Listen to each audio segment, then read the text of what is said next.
Chers amis, salut et bienvenue dans les podcasts de l'Afrophilo. Aujourd'hui, c'est non sans émotion que je vous introduirai à l'œuvre de Kwame Nkrumah, nommée le consciencisme. Nous ne pouvons nous empêcher de penser que 56 ans plus tôt, Kwame Nkrumah lui-même consigna ses textes sur papier.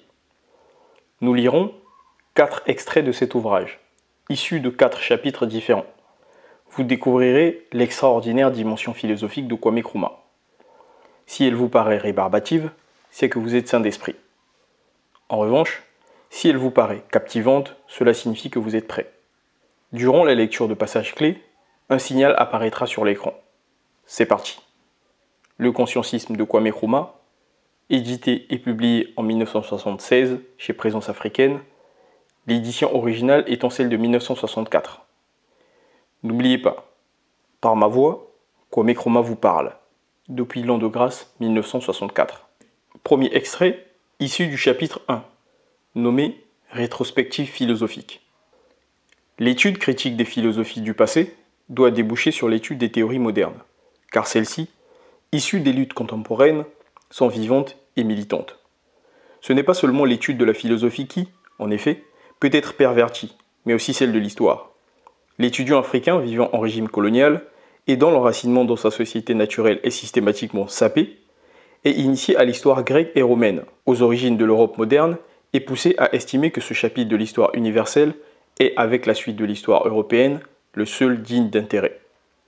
Cette histoire est agrémentée d'un goût d'universalisme qui flatte tellement le palais de certains intellectuels africains qu'ils en deviennent étrangers à leur propre société. Parmi les 3 catégories d'étudiants que nous avons distinguées dans les pays coloniaux, il était particulièrement impossible à la 3e de lire les œuvres de Marx et d'Engels, comme des philosophies abstraites et desséchées, n'ayant rien à voir avec notre situation de colonie. Pendant mon séjour aux États-Unis, j'acquis la ferme conviction qu'une large part de leurs pensées pourrait nous aider à lutter contre le colonialisme. J'appris à replacer les systèmes philosophiques dans le contexte du milieu social qui les avait produits. J'appris donc à chercher, dans les systèmes philosophiques, la dialectique sociale. Je ne prétends cependant pas que ce soit là le seul point de vue possible à l'égard de la philosophie. On peut, bien entendu, considérer l'histoire de la philosophie de diverses façons, chacune étant en fait un éclairage particulier du genre de problème dont s'occupe cette branche de la pensée. On peut, par exemple, considérer la philosophie comme une série de systèmes abstraits. En ce cas, même les moralistes, avec une regrettable timidité, disent que leur recherche n'a rien à voir avec la vie. Ils disent que leur travail n'est pas d'énoncer des principes moraux, ni d'améliorer le caractère de quiconque, mais simplement de définir le sens des mots utilisés en éthique, et de déterminer le statut des principes et règles de la morale en ce qui concerne les obligations que nous imposent ces principes et ces règles. Deuxième extrait, issu du chapitre 2, nommé « Philosophie et société ». Pour Platon, une fois que la société aurait constitué selon les conseils donnés dans la République, la société parfaite aurait été créée. Or, ce qui est parfait ne saurait être perfectionné. De la sorte, il introduit l'idée d'évolution sociale achevée. Quant à Aristote, dans la mesure où il considérait la démocratie comme la forme sociale parfaite, il présenta lui aussi l'idée d'une évolution sociale finie. Si ni Platon ni Aristote n'eurent les moyens de mettre leurs idées en pratique, l'Europe produisit des hommes qui eurent le pouvoir et le désir, mais non la bonne fortune de réaliser la société parfaite. Napoléon en est un. Et Hegel confessa que l'État prussien représentait l'incarnation politique de son idée de l'absolu, la marche de Dieu dans l'histoire. Hitler aussi, de notre temps, tenta d'instaurer la société parfaite. Comme celle-ci est définie, terme de l'évolution sociale, ses pairs ont invariablement envisagé des millénaires de parfaite monotonie. J'ai déjà suggéré que tenter de déterminer des catégories, des concepts généraux et fondamentaux, par lesquels seulement le monde nous apparaîtrait et nous deviendrait intelligible, c'est tenter d'arrêter la dialectique de la pensée, de la congeler à un stade donné. Dans la dialectique de la pensée, on introduit une idée cardinale et on la développe en grand détail. À un moment donné, une idée, qui lui est antithétique, apparaît sur la scène. Puis dans une tentative pour les concilier, on produit une idée nouvelle. Celle-ci marque le départ d'une nouvelle série. En établissant des concepts de base, ne souffrant pas de révision, Aristote tenta d'arrêter la dialectique de la pensée. Je propose également que sur le plan social, Aristote tenta d'arrêter la dialectique de la société, car en faisant de la démocratie la forme sociale parfaite, Il tentait de fixer le terme de l'évolution sociale, donc d'annuler la dialectique. Pourtant, sa propre position représente un stade du déroulement de la dialectique sociale. L'égalitarisme, introduit par la première philosophie grecque, pouvait être formulé en termes d'individualisme. Et l'idéal démocratique d'Aristote, avec son insistance sur un individualisme égalitaire, était, après tout, une forme de l'égalitarisme que les premiers philosophes grecs avaient brandi contre l'oligarchie aristo-sacerdotale. Dans la mesure où l'individu admet comme axiomatique la valeur initiale égale des individus, l'égalitarisme peut se formuler en termes d'individualisme. Mais évidemment, l'individualisme seul ne peut déterminer la forme de l'organisation sociale. L'individualisme, en effet, peut mener soit au capitalisme, soit au socialisme. Si en guise d'exemple, on songe aux doctrines économiques de John Stuart Mill, on doit reconnaître qu'il est fondé sur un individualisme passionné. Si passionné qu'il demandait au gouvernement de n'imposer aux citoyens qu'un minimum de règles. Il prônait la liberté économique. Mais s'il est vrai que, dans la doctrine de Mill, tout citoyen a droit à une libre activité économique, cela ne voulait pas dire grand-chose dans le contexte d'une société déjà technique. Dans la société technique, cela entraînerait inévitablement une disproportion économique, et cela pousserait droit au capitalisme. Si néanmoins on considère l'individualisme non comme donnant aux hommes un droit égal de s'exploiter les uns les autres, mais comme nous imposons à tous le devoir de nous entraider et de faire du bonheur d'autrui une condition d'une autre, alors l'individualisme, ainsi conçu et mis en pratique, mène droit au socialisme. C'est précisément parce que l'individualisme ne détermine pas la forme de l'organisation sociale que les traditions capitalistes et socialistes d'Europe peuvent se réclamer les unes et les autres des premiers philosophes grecs. En fait, comme l'histoire de la culture européenne est le déroulement d'une dialectique sociale, il n'est guère surprenant que des modes de pensée antithétiques n'aient qu'une origine. Il n'y aurait pas dialectique au plein sens du terme s'il n'y avait pas d'antithèse. Ici, je dois revenir à la Renaissance, car on conçoit souvent la Renaissance comme une émancipation de la pensée, comme l'époque où elle se libéra de toutes les entraves sociales et autres. En fait, la Renaissance se libéra de certaines entraves. Par exemple, son esprit était profondément non religieux. Au XVIe siècle, pourtant cet aspect précis resta en grande part inexprimé, sauf dans les œuvres de quelques hommes comme Rabelais, qui, en son fort intérieur, rejetaient le catholicisme et le protestantisme, comme n'ayant rien à voir avec le christianisme. Afin de pouvoir nier cette émancipation, la théologie chrétienne se hâta de modifier sa position sur tel point et d'accepter un compromis sur tel autre. L'humanisme que fit naître la Renaissance servit de lien entre le rejet, par la pensée, de ces entraves d'ordre religieux et le renforcement du capitalisme. Il apporta en effet au milieu économique l'esprit de compétition et l'ambition qui caractérise le capitalisme, et le transposa sur le plan d'une philosophie dans laquelle chaque homme, armé de ses droits naturels et inaliénables, est lâché contre tous les autres. Cette transposition devient un tour de force dans la philosophie politique de John Locke. C'est elle qui, pour une large part, a inspiré la Constitution américaine. La Renaissance et l'humanisme, qui y est lié, ne sont que la seconde Renaissance, le second humanisme. Les premiers ont été représentés par Aristote. Lui aussi, comme j'ai tenté de le montrer, voyait dans l'homme le centre de l'univers et faisait coïncider les limites de la connaissance et celles de l'entendement humain.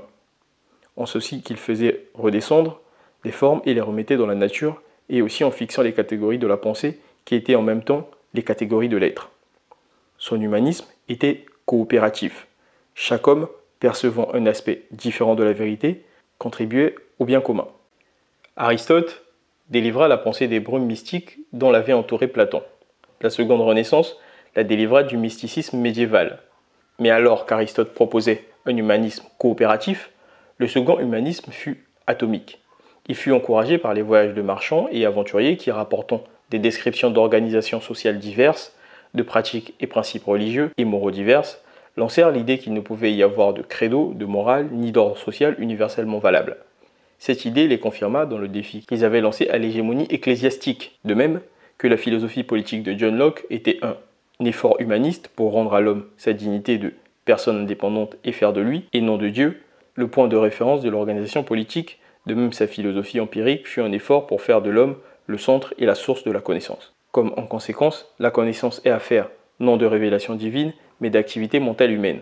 L'indépendance intellectuelle et la dignité de l'homme furent affirmées par là. J'ai dit en face de l'humanisme issu de la Renaissance, l'Église se tira d'affaire en faisant des concessions, ici et là, et en évitant d'être heurtée du front. l'Église devint subtile et tout en semblant donner sa bénédiction aux philosophies humanistes, tenta de mettre Dieu au centre de ses philosophies. Elle courut avec le lièvre et chassa avec les chiens. Dans la philosophie de Berkeley, l'empirisme paraît accepté, mais strictement parlant, il est nié en fait. Quelle que soit en effet l'ardeur que met Berkeley à dire que les objets matériels sont des agglomérations d'idées de nos sens, il nous a dit qu'en réalité, c'était Dieu qui mettait les idées dans notre esprit. Les sens, dans la philosophie de Berkeley, sont complètement superflus. Il ne peut d'ailleurs en être autrement, car il pensait que nos corps sont portés par notre esprit. Le décor de la sensation ne pouvait donc exister. Ces insinuations à double sens de Berkeley étaient si remarquables que l'Église reconnaissante lui offrait une mitre.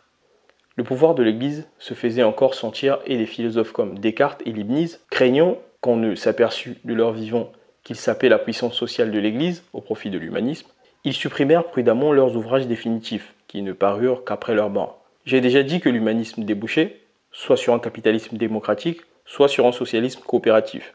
Les philosophies de Leibniz et de Descartes fournissent un exemple de plus de la façon dont cela s'est fait. Leibniz croyait que l'univers consistait en un nombre infini d'unités qu'il appela monades. Chaque monade est un esprit, mais toutes n'ont pas le même degré de conscience. Dans cette doctrine, la matière est une collection d'esprits complètement inconscients. Leibniz était un idéaliste, mais ce n'est pas ce qui fait sa contribution au capitalisme démocratique. Pour découvrir celle-ci, nous devrons interroger ses remarques sur la nature des monades. Pour Leibniz, chaque monade se contient entièrement elle-même et n'a aucune ouverture sur aucune autre monade. Elle a en outre une loi particulière de développement qui cause parfois l'obscurcissement des autres quand elle s'épanouit. Tout ce système est sanctifié par le principe d'harmonie préétabli. Sur le plan social, cela veut dire que chaque individu a le droit inaliénable de s'épanouir selon sa nature, même si cet épanouissement exige la souffrance et la subordination des autres, politiquement ou économiquement. C'est en ce sens que la philosophie de Leibniz contribue à un capitalisme démocratique. Quant à celle de Descartes, elle soutient le socialisme coopératif. Descartes part de l'idée que la raison est la même en tous, et que fondamentalement, nous sommes également capables de percevoir les mêmes vérités et d'en juger. Nous n'avons pas de vérité à usage personnel, nous partageons tous les vérités objectives et publiques et les poursuivons.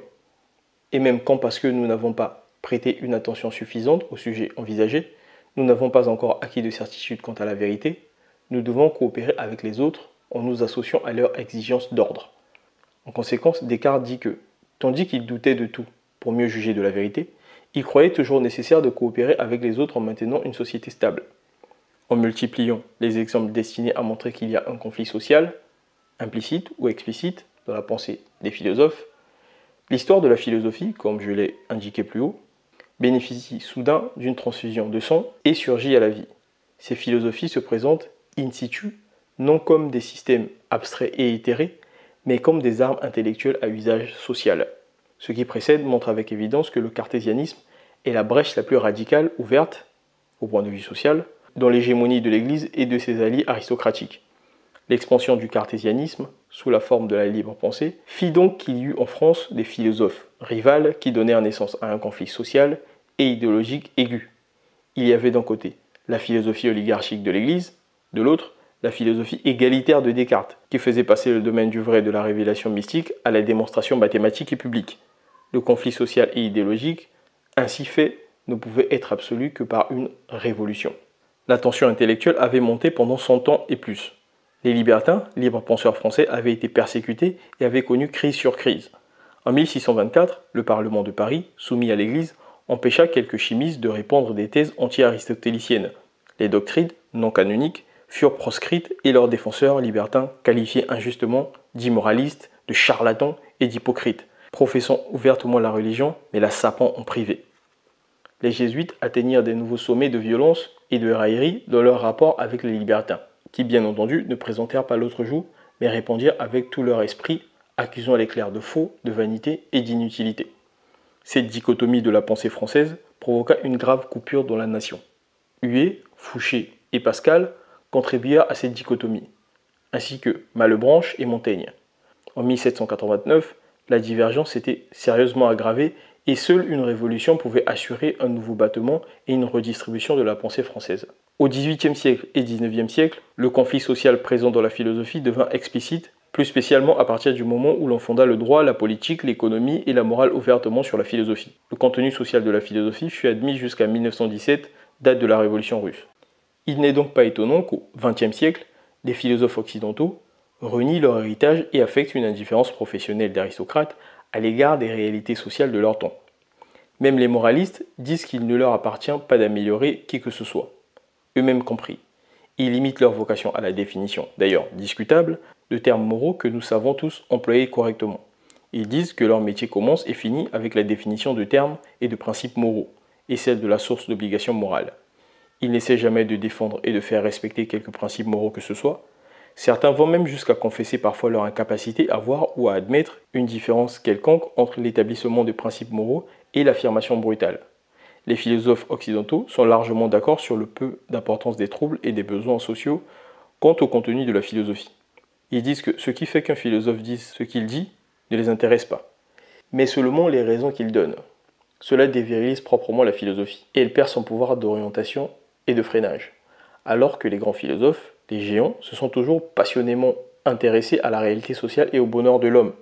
Beaucoup de leurs successeurs du XXe siècle, en Occident, s'installent confortablement pour rédiger un dictionnaire de sentences morales à l'opposé d'un dictionnaire de mots.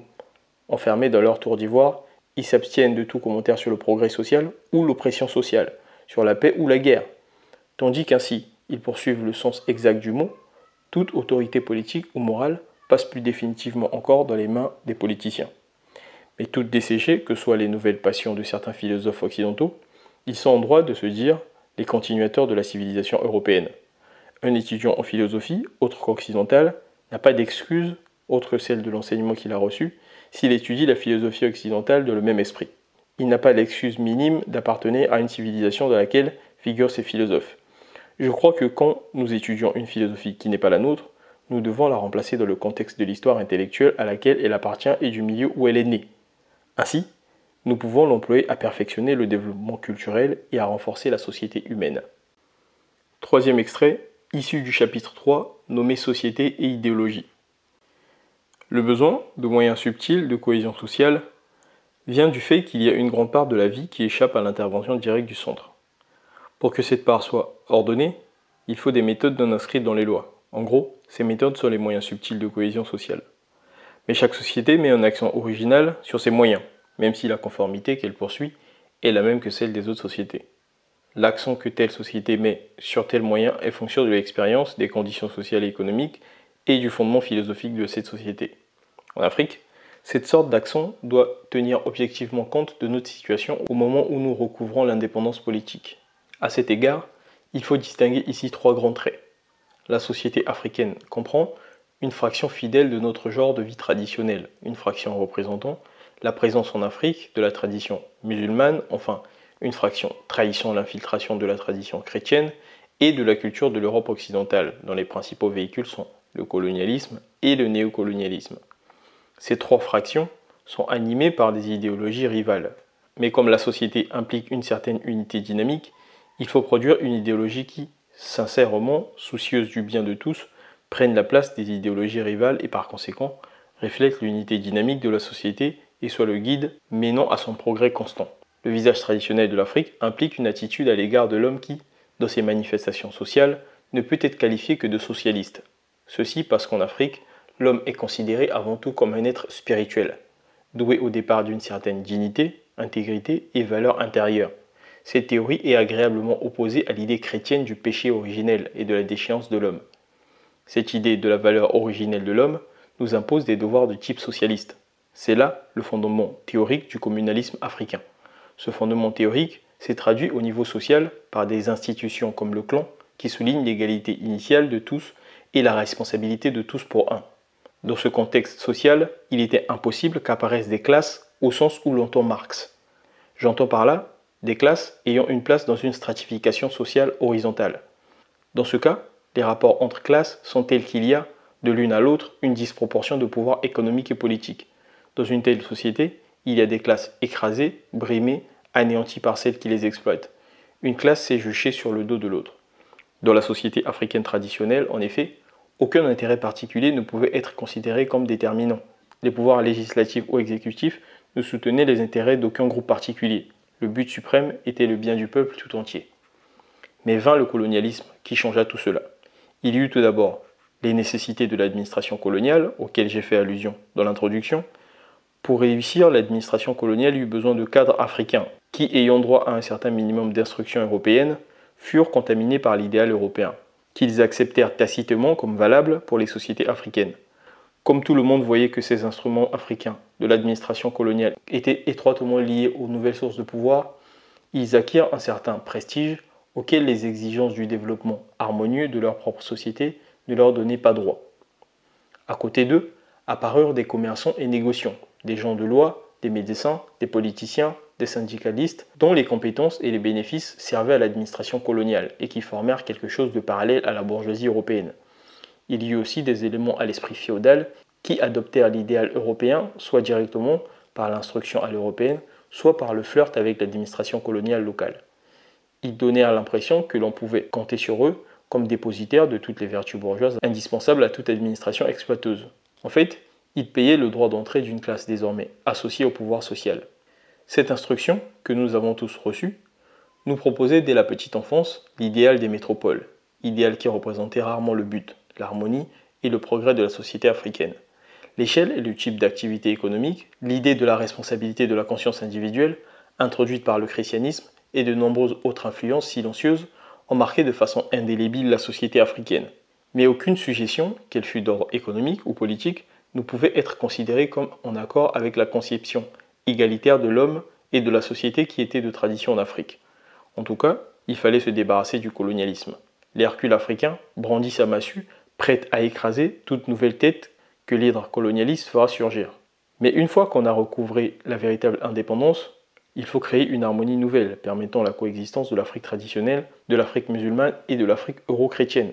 Une telle coexistence serait en accord avec les principes de l'humanisme originel, sur quoi repose la société africaine. Notre société n'est pas l'ancienne société, c'est une société nouvelle, élargie par les influences musulmanes et euro-chrétiennes. Il faut donc une idéologie nouvelle, capable de se cristalliser en une philosophie, mais n'abandonnons pas les principes humanistes de l'Afrique. Une telle position philosophique surgira de la crise de la conscience africaine confrontée aux trois courants de la société africaine actuelle. Je propose d'appeler cette position consciencisme philosophique.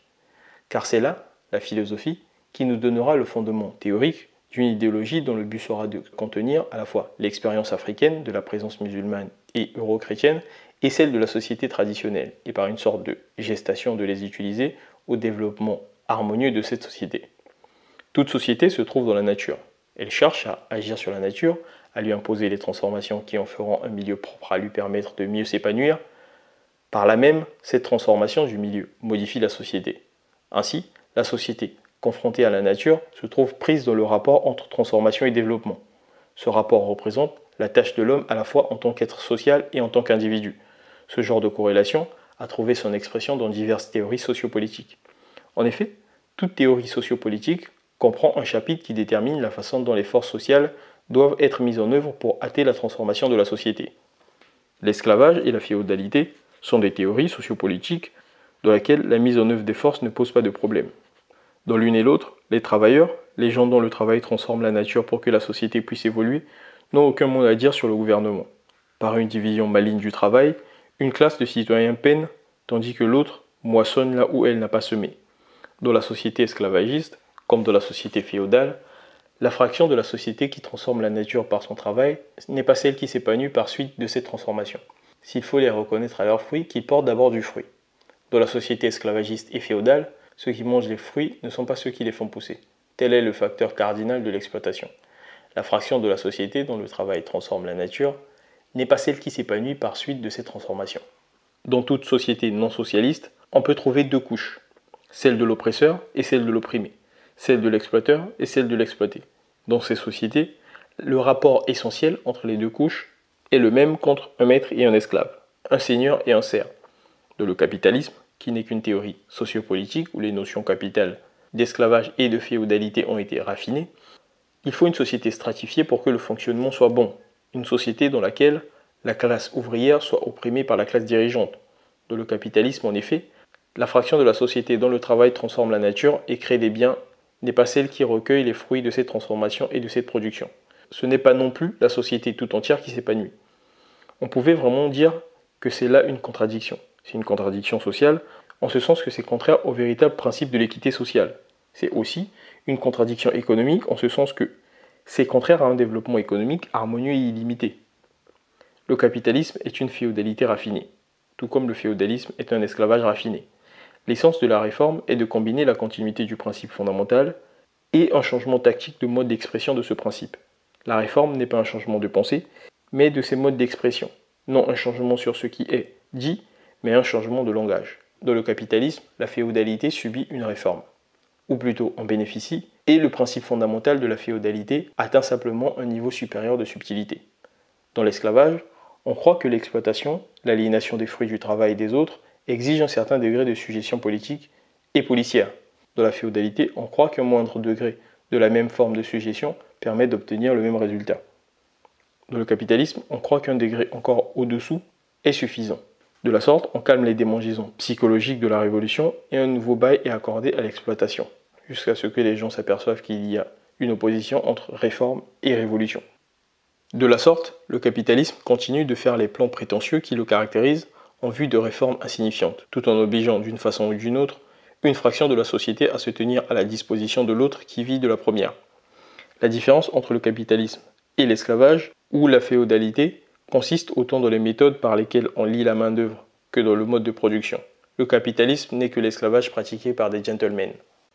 Le capitalisme d'aujourd'hui a même une ruse courante qui consiste à initier quelqu'une des propositions du socialisme pour la faire tourner à son avantage, courir avec le lièvre et chasser avec les chiens. C'est beaucoup plus qu'un passe-temps pour le capitalisme, c'est le pivot de toute une stratégie. Dans le socialisme, nous cherchons à accroître les moyens de production exclusivement dans l'espoir que le peuple, dont les efforts rendent la production possible, voit son niveau de vie s'élever et sa conscience politique s'affiner. Le capitalisme le fait aussi, mais non avec la même intention. Dans le capitalisme, l'accroissement de la productivité conduit effectivement à une élévation du niveau de vie, mais quand le rapport entre les richesses distribuées aux exploités et aux exploiteurs est maintenu constant, tout accroissement de la production entraîne plus grande quantité, mais non une plus grande proportion de ce qui est distribué aux exploités. Ainsi, le capitalisme découvre une façon nouvelle de sembler faire des réformes, tout en les évitant soigneusement en réalité. Il crée l'État-providence. Alors que le capitalisme est un raffinement de l'esclavage et de la féodalité, le socialisme ne comprend pas cet élément fondamental du capitalisme, le principe d'exploitation. Le socialisme représente une négation du principe, même dont le capitalisme tire son existence et sa prospérité, celui qui lie le capitalisme à l'esclavage et à la féodalité. Si l'on cherche l'ancêtre sociopolitique du socialisme, il faut songer au communalisme. Il y a entre le socialisme et le communalisme le même rapport qu'entre le capitalisme et l'esclavage. Dans le socialisme, les principes du communalisme trouvent une expression adaptée aux conditions modernes. Ainsi, alors que le communalisme peut dans une société non technique être un laisser-faire, dans une société technique où existent des moyens de production complexes, si l'on ne donne pas une expression centralisée et systématique au principe du communalisme, on verra apparaître des clivages de classe en relation avec les inégalités économiques, donc avec les inégalités politiques. Ainsi, le socialisme peut être et est en fait la défense des principes du communalisme dans un contexte moderne. Le socialisme est une forme d'organisation sociale qui, guidée par les principes du communalisme, adopte des procédures et des mesures rendues nécessaires par le développement démographique et technique. Ces considérations jettent une lumière appréciable sur l'action qu'exercent sur le socialisme les révolutions et les réformes. Le passage de la série périmée esclavage, féodalité, capitalisme au socialisme ne peut se faire que par une révolution. Il ne peut se faire par une réforme. Dans les réformes, en effet, les principes fondamentaux sont maintenus et on ne modifie pas les détails de leur expression. Pour reprendre un mot de Marx, elle laisse intacts les piliers de l'édifice. Parfois même, la réforme peut avoir été provoquée par la nécessité de préserver les principes fondamentaux. La réforme est une tactique de conservation. La révolution est donc indispensable à l'avènement du socialisme, là où la vieille structure sociopolitique est soutenue par des principes opposés à ceux du socialisme, comme dans le cas du capitalisme, donc également dans le cas du colonialisme, car une structure coloniale sert nécessairement le capitalisme. Je distingue en fait deux colonialismes, l'un à l'intérieur, l'autre à l'extérieur. Le capitalisme intérieur est un colonialisme que l'on s'impose chez soi. Mais parce que l'esprit communaliste persiste toujours dans une certaine mesure, dans les sociétés ayant un passé communaliste, le socialisme et le communisme ne sont pas, dans une interprétation stricte du terme, des doctrines révolutionnaires. Ils peuvent être considérés comme une réaffirmation, dans un langage contemporain, des principes du communalisme. Par contre, dans des sociétés sans histoire de communalisme, les doctrines socialistes et communistes sont pleinement révolutionnaires et le passage au socialisme doit être dirigé par les principes du socialisme scientifique. La nature et la cause du conflit entre la classe dirigeante et la classe exploitée sont soumises à l'influence du développement des forces productives, c'est-à-dire l'évolution technologique, les relations économiques conditionnées par ces forces et les idéologies qui reflètent les caractéristiques et la psychologie du peuple vivant dans cette société. La base d'une révolution socialiste est créée dans la lutte des classes. Au sein d'une société donnée aboutit à un second accord et un désir de masse de changer ou de transformer cette société par une action positive. C'est alors que sont créées les bases de la plus haute forme d'action politique, qu'une révolution atteint sa perfection et que les salariés et les paysans réussissent à renverser toutes les autres classes. J'ai expliqué que le désir de la société de transformer la nature est reflété par diverses théories sociopolitiques. Je voudrais montrer maintenant que le même désir se reflète dans la philosophie, de même que les théories sociopolitiques dans la mesure où elles déploient des forces pour la domestication et l'exploitation de la nature, se repartissent en deux groupes. De même les philosophies. À ce point de vue, les deux réelles possibilités sociopolitiques entre lesquelles la société a le choix sont qu'une fraction produise et que l'autre vive à ses dépens, ou que toutes les fractions produisent et bénéficient des valeurs créées par le travail. De la même façon, il y a une seule alternative philosophique réelle entre l'idéalisme et le matérialisme. Au chapitre précédent, j'ai expliqué que l'idéalisme allait de pair avec une société stratifiée et qu'en expliquant la nature et les phénomènes sociaux à l'aide de l'esprit, il favorisait une structure de classe horizontale, une classe écrasant l'autre. J'ai également expliqué que, de son côté, le matérialisme allait de pair avec une organisation humaniste et qu'étant moniste et rapportant à la matière et à ses lois tous les faits naturels, il aspirait une organisation égalitaire de la société. L'unité et l'identité fondamentale de la nature suggèrent l'unité et l'identité fondamentale des hommes vivant en cette société. L'idéalisme pousse à l'oligarchie, le matérialisme pousse à l'égalitarisme. Les individus ont eu des tendances à la fois à l'idéalisme et au matérialisme. Les sociétés ont donc des couches idéalistes et des couches matérialistes. Mais ces couches ne se font pas équilibre. Elles sont liées à un conflit au cours duquel c'est tantôt une couche qui a le dessus, tantôt l'autre.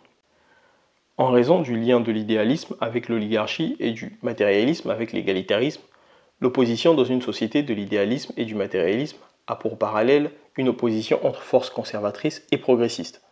Quand dans l'opposition dialectique entre capitalisme et socialisme, le premier triomphe momentanément, cela n'arrête pas complètement le progrès social, bien qu'il en soit sérieusement freiné. Mais comme il n'est pas stoppé, il n'a pas lieu de s'étonner de ce que les travailleurs d'aujourd'hui vivent mieux, à bien des égards qu'une bonne partie des seigneurs féodaux.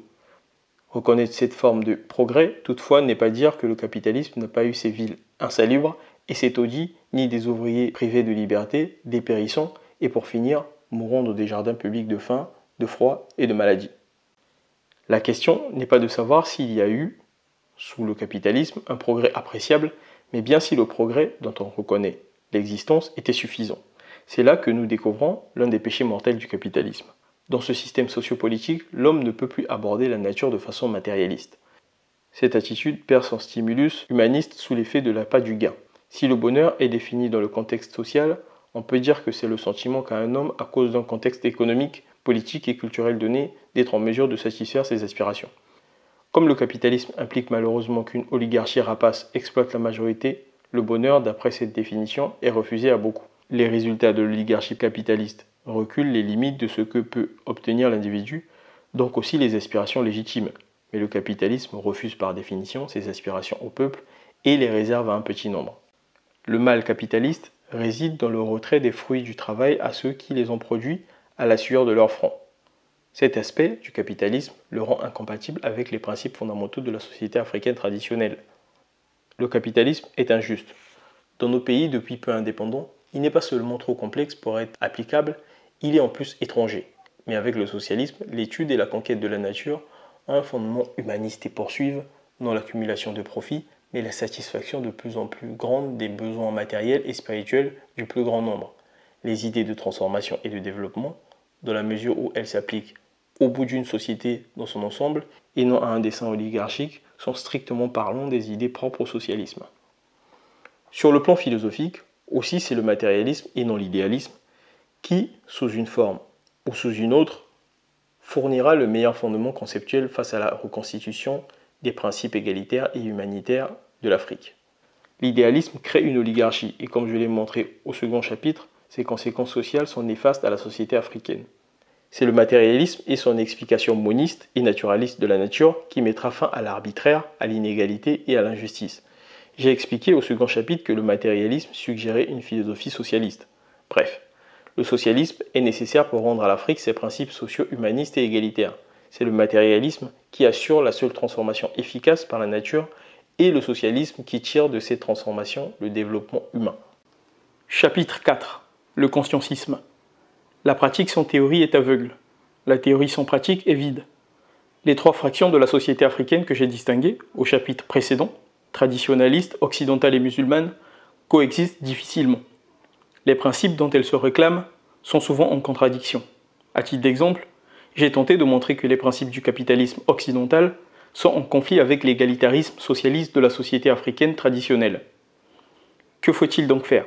J'ai insisté sur le fait que les deux autres fractions doivent, si l'on veut se faire une opinion correcte, n'être considérées que comme des expériences de la société africaine traditionnelle. Si nous oublions cela, notre société sera rongée par la plus maligne des schizophrénies.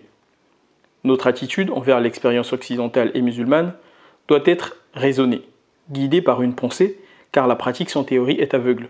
Ce qu'il nous faut d'abord, c'est un corps de doctrine qui déterminera la nature générale de notre action, consistant à unifier la société dont nous avons hérité, cette unification devant constamment tenir compte de l'idéal élevé qui est à la base de la société africaine traditionnelle.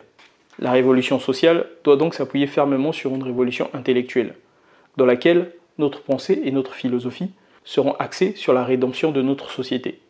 Notre philosophie doit trouver ses armes dans le milieu et les conditions de vie du peuple africain. C'est à partir de ces conditions que doit être créé le contenu intellectuel de notre philosophie. L'émancipation du continent africain, c'est l'émancipation de l'homme. Cela requiert deux buts. Premièrement, reconstituer la société égalitaire. Secondement, mobiliser logiquement toutes nos ressources en vue de cette reconstitution. La philosophie qui doit soutenir cette révolution sociale est celle que je me suis proposé d'appeler consciencisme philosophique. Le consciencisme est l'ensemble, en termes intellectuels, de l'organisation des forces qui permettront à la société africaine d'assimiler les éléments occidentaux, musulmans et euro-chrétiens présents en Afrique, et de les transformer de façon qu'ils s'insèrent dans la personnalité africaine. Celle-ci se définit en elle-même par l'ensemble des principes humanistes sur quoi repose la société africaine traditionnelle. La philosophie appelée consciencisme est celle qui, partant de l'état actuel de la conscience africaine, indique par quelle voie le progrès sera tiré du conflit qui agite actuellement cette conscience. Son fondement est le matérialisme. L'affirmation minimale de celui-ci est l'existence absolue et indépendante de la matière. Les premiers principes de la philosophie que j'ai appelés consciencisme ont deux aspects. Tout d'abord, j'affirme l'existence indépendante et absolue de la matière. Et ensuite, j'affirme qu'elle peut se mouvoir spontanément. En vertu de ces deux premiers principes, le consciencisme est une philosophie profondément matérialiste. Il s'ensuit que, dans le consciencisme, la matière est capable de transformation dialectique, car ses propriétés naturelles ne sont pas autre chose que la traduction de dispositions quantitatives de la matière. Si donc les propriétés naturelles sont modifiées, la matière doit changer de disposition quantitative.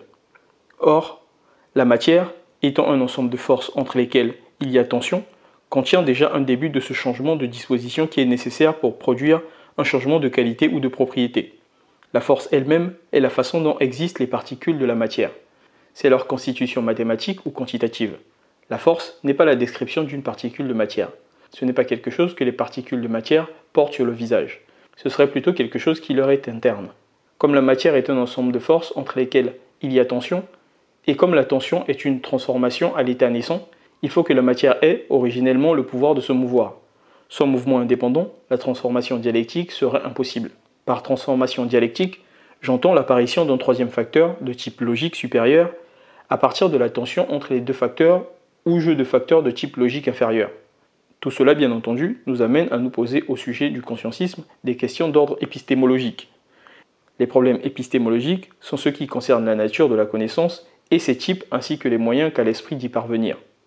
En s'abstenant d'affirmer que seule la matière existe, le consciencisme se prépare à reconnaître sans gêne l'objectivité des divers types d'êtres.